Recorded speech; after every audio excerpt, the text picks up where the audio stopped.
You're listening to Inspire Change, a broadcast that strives to educate, motivate, and empower men to challenge traditions of masculinity. To guide us through the intricacies and intersections of emotions, relationships, and male identity is renowned psychologist, author, and speaker Gunter Swoboda. This is Inspire Change. Before I begin the actual podcast, I would like to respectfully acknowledge the Gadigal people of the Eora Nation, who are the traditional custodians of the land on which I work. I would also like to pay my respects to their elders past and present. Welcome everybody to another episode of Inspire Change with Gunter. I'm your host, and this is the podcast where we delve deep into the human psyche, especially to initiate some personal transformation and growth. Today, we're about to venture further into the issue of men and loneliness. So today's topic, and hold on, it's all about closeness in isolation, unmasking male loneliness in relationships. So it might seem a bit paradoxical, but it's not uncommon in my experience to deal with men who are in often long-term relationships, but who are feeling lonely even while they're there with a partner and children and often extended family. And as I said before, loneliness stems not just from physical isolation, but from a perceived lack of deep and meaningful connection. One of the comments a lot of times that I get from my clients is, their relationship has become a bit like flatmates or just friends, at times with the occasional benefit and at other times no benefits. I'll say that a little bit tongue-in-cheek, but the reality of it is that, my experience in a lot of long-term relationships, their level of affection and the sexual intimacy has really, really dissipated. And I think that's really sad. But it's not all about physical intimacy. It's not all about affection. There's other elements to it. So the question that often arises, and I think we need to have deeper conversations about this, is what's going on? What is it that creates this sense of loneliness and often isolation in relationships? And there's been lots and lots of stuff written and so on. So I thought what I would do is I would sort of pack it together and let's unpack it and see what we got. And then maybe take a bit more of a look at a couple of examples. Now, to begin with, we need to understand men's socialization and psyche. And as all of you by now who are subscribers are familiar with my idea that fundamentally most of the issues we as men, and I think society in general, are facing is the toxicity of patriarchal ideology. This is how we raise boys, and in contrast, we also raise girls in that field. And so it's no wonder that a lot of kids and teenagers are totally confused about the whole thing about, sex, gender, and identity. But let me park that. I'm not going to get into that right now, if at all, okay? Because I think there's a myriad of issues that we all need to sort of dig deep into and start to examine very, very closely without the threat of closing down the argument. So in patriarchal socialization, when we focus on boys, one of the things that I see frequently is that boys are oriented towards problem solving, solution focused, not process focused. And what do I mean with that? Well, if you've got a problem, you need to fix it. And the thing that matters most is the solution you come up with. And you get really rewarded with that. You don't get rewarded for paying attention to how you got there. Okay? And to me, that is a fundamental problem.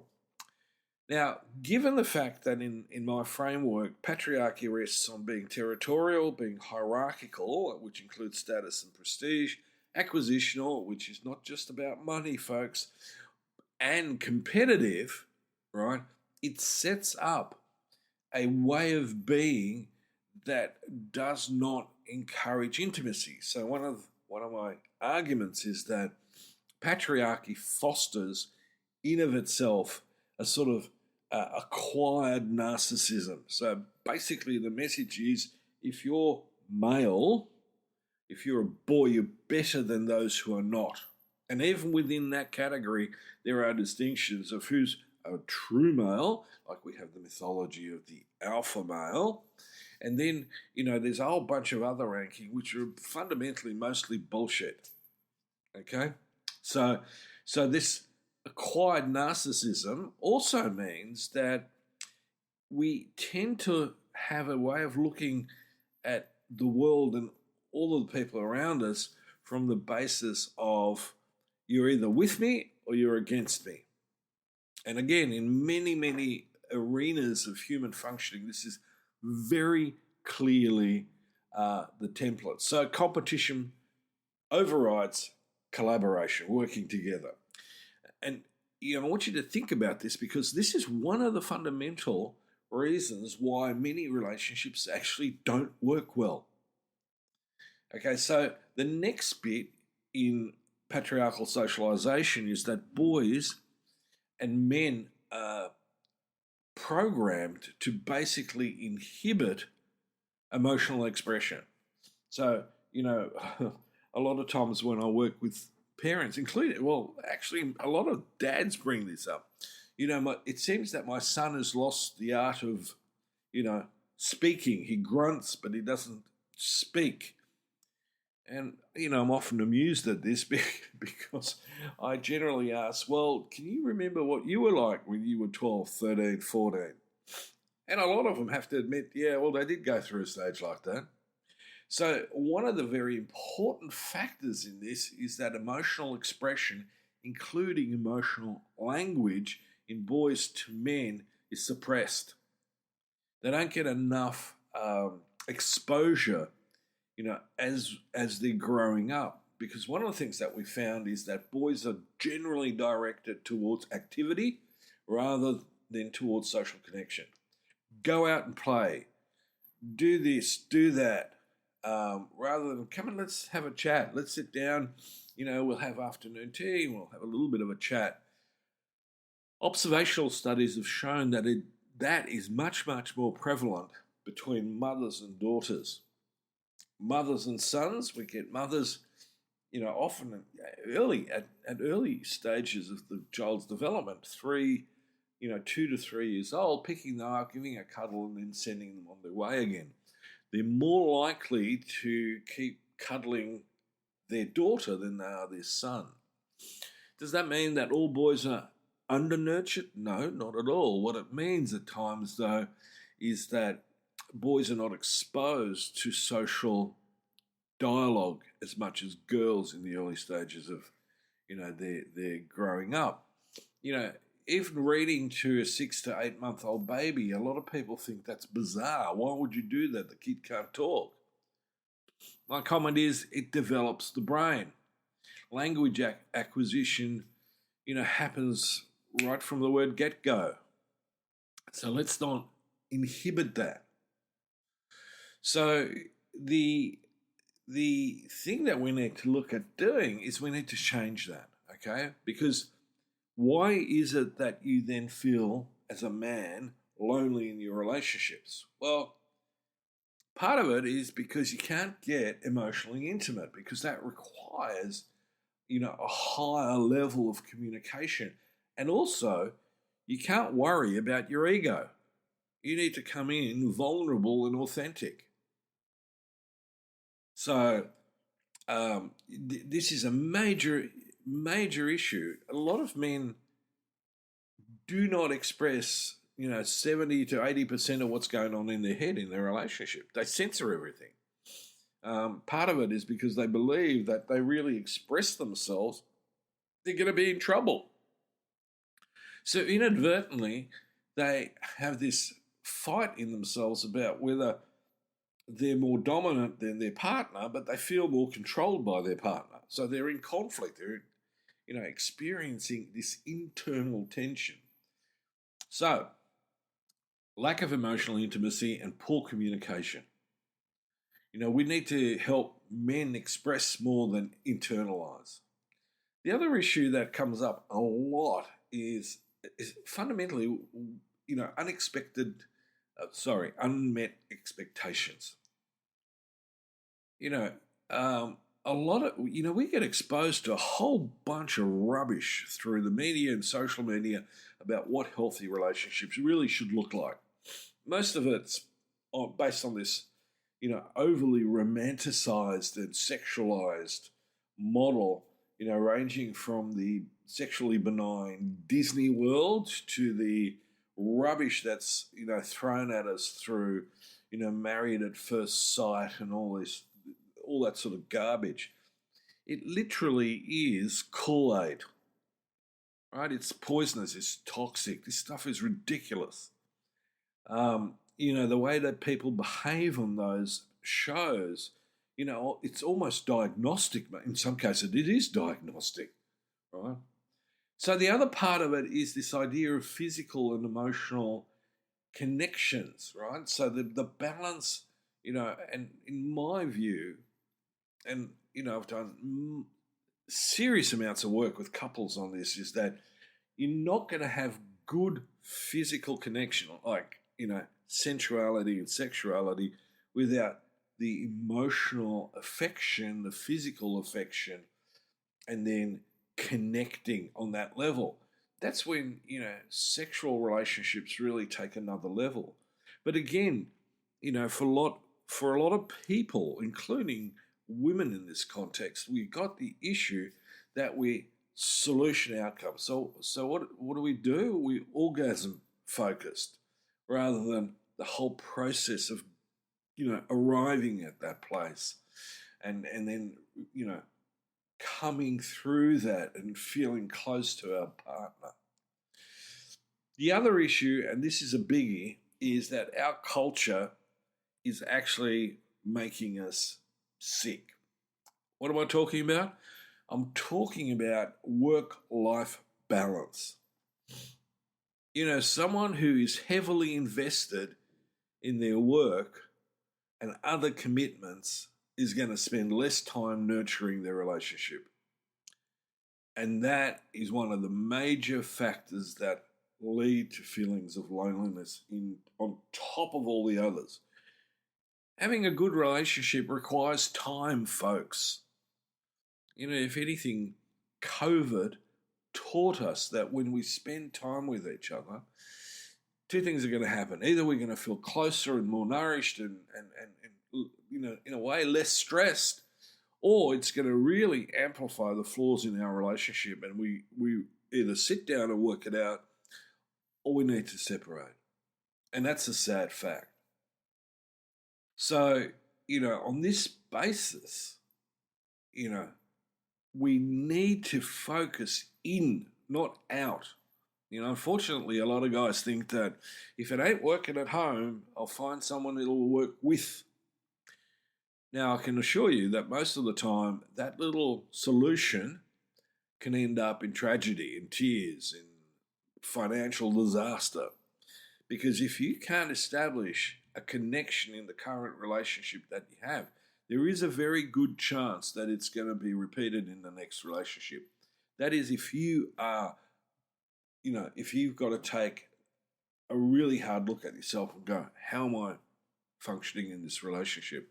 Now, if you can tick the boxes and go, I've tried everything, but my partner is not stepping into the space to work with me, to cooperate with me, then you do need to, sit down and examine what's going on. You need to have a very honest and open conversation with your partner. And again, at this point, my suggestion is please seek professional help.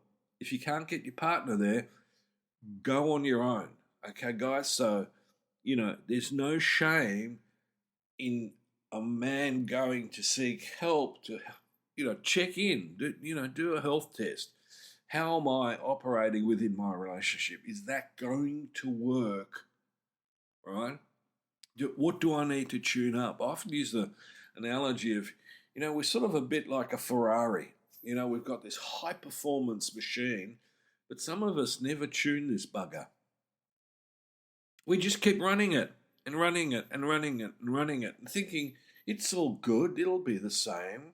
It's never going to break down. And then suddenly, we find ourselves in crisis, either physically, psychologically, or socially. And in many cases, even spiritually. Now, if you hit the jackpot and your crisis is all four, there is absolutely no hesitation coming from me that you need some serious help and you need to reach out. And that should be respected, not to be denigrated or judged or whatever, you might get back from your peers, the boys at the pub or, from your footy club or whatever. Do it. In fact, these days, a lot of guys will go, good on you, mate. You're taking a good step. And then the next bit is to help your partner engage with you in couples counselling. Now, the one thing that's going to come up is there may be a tendency, to finger point. Oh, it's all her, or it's, and she might go, no, it's not me. I've got no problem. It's him. That is an early part of therapy often, is to go, hang on a minute, who's got to own what? And I try to spend as much time with, couples as possible, trying to get them to understand that both of us bring stuff, unfinished business into our relationships that hinder it from thriving, from growing, from truly being intimate, where both of us can feel connected rather than feeling lonely and alienated from each other. And if you think this is only a problem for you and your partner, think again. Because if you can't establish emotional intimacy with your partner, it's going to have an impact on you and your children. You're either going to invest in your children's relationship, where, a lot of dads do this. We become our kid's best friend. And then suddenly when we're called upon to be the dad, the kid looks at us and goes, yeah, I'm about to flip you the finger. And they begin to avoid us. Right? So now we've got the double trouble of not really connecting with my partner and my kids. That's another story, and I'm not feeling connected there. And you've got to understand that as children get older, they are going to separate a bit. Part of that's healthy. I always talk about, when they're teenagers, you've got to be more of a coach. You can't be in their face. Unfortunately, academic pressures, especially if you're investing $1 million in their private school education, makes us, in some ways, evil. We become like the enemy in the camp. The kid comes home from school and we're onto them. Have you got any homework? When are you going to do your homework? Why are you doing this? Stop playing the computer. You've got homework, you've got assignments, blah, blah, blah, blah, blah. Any self-respecting teenager is going to run for the hills. This is ridiculous. So let me bring it back. We have the capacity, we have the knowledge to really dial up our relationships with our partners so we can connect. And that connection is fundamentally important. On that particular note, I'm going to actually stop there because I want to spend the next episode of Inspire Change with Gunter looking at what can we really do step by step to improve this and to deepen it. Now, in that episode, I'm going to, in many aspects, be speaking to men. In the last episode, there was a hint that I was a bit critical about men and how we function. And I am, because a lot of us guys float along expecting our partners to do everything, including the domestics, the relationship maintenance, the parenting. And so I'm not surprised that a lot of partners get a bit jack of that and go, well, buddy, I didn't quite sign up for a one-sided relationship here. And it is one-sided. So in that context, one of the things that we need to ultimately also focus on is the values that we have in our relationship. Are we being loving? Are we being respectful? And are we being cooperative? And that will break the patriarchal cycle that initiates feeling lonely and being alienated. Okay, on this point, I'm going to leave it. Please, if you're further interested in my work, go to my websites, touch base with us. If you've got any questions, please send some comments, subscribe, and let me know how you think the podcast is going, whether there's anything that you want me to include. I'm always open to that sort of stuff. For those of you who are into reading, please go to my book, Making Good Men Great, Surfing a New Masculinity. I'm currently working on a second edition. And Mountains of the Sea, my fiction about a very interesting young man and his maturation, I guess is the best way to put it, into a serious human being. Until next time, this is me signing off. Thank you for listening to Inspire Change, a broadcast that strives to educate, motivate, and empower men to challenge traditions of masculinity. For more information on the Making Good Men Great movement, or for individual or group coaching sessions with Gunter, visit makinggoodmengreat.com. For inquiries regarding broadcast topics or appearing on the show, email Miranda at noirtainment.com. That's Miranda at NOIRTAINMENT.com.